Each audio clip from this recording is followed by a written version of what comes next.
मुख्य अतिथिगण, आदरणीय शिक्षकगण, उपस्थित सभी महान भावों और मेरे प्रिय साथियों, आज मैं मां सरस्वती की कृपा से बसंत के साथ योग का संगम इस पर कुछ विचार और कविता आपके समक्ष पेश करूंगी।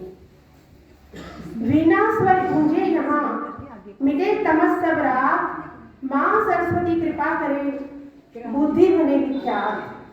बसंत पंचमी ये केवल एक ऋतु परिवर्तन का पर्व नहीं, बल्कि आध्यात्मिक, सांस्कृतिक और बौद्धिक जागरण का प्रतीक है।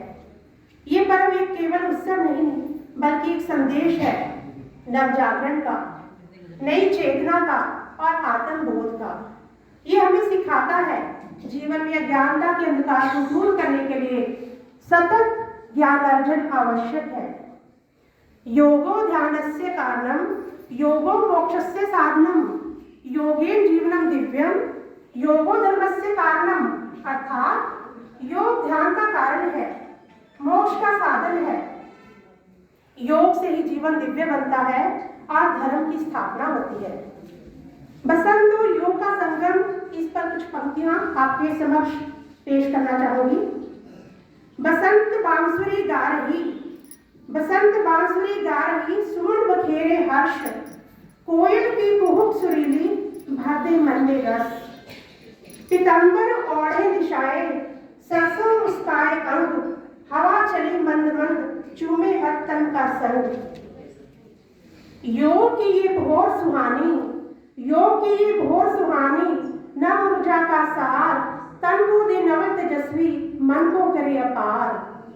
सूर्य नमस्कार में जागे नव सृजन का भाव, सूर्य नमस्कार में जागे नव सृजन का भाव। प्रकृति संग साधना गूंजे, हर श्वास में शिव आप। वृक्ष ताड़ासन में खड़े, वृक्ष ताड़ासन में खड़े, धैर्य का है रूप, सरिता वहे त्रिकोण में, लयबद्ध हर सद्रूप। कमल खिले पद्मासन बन, गंगा जल की धार, ध्यान मगन साधु सम, पाए सत्य अपार। बसंत और योग का बंधन, अमृत की ये खान, जो अपनाए ध्यान से जीवन हो गुणगान।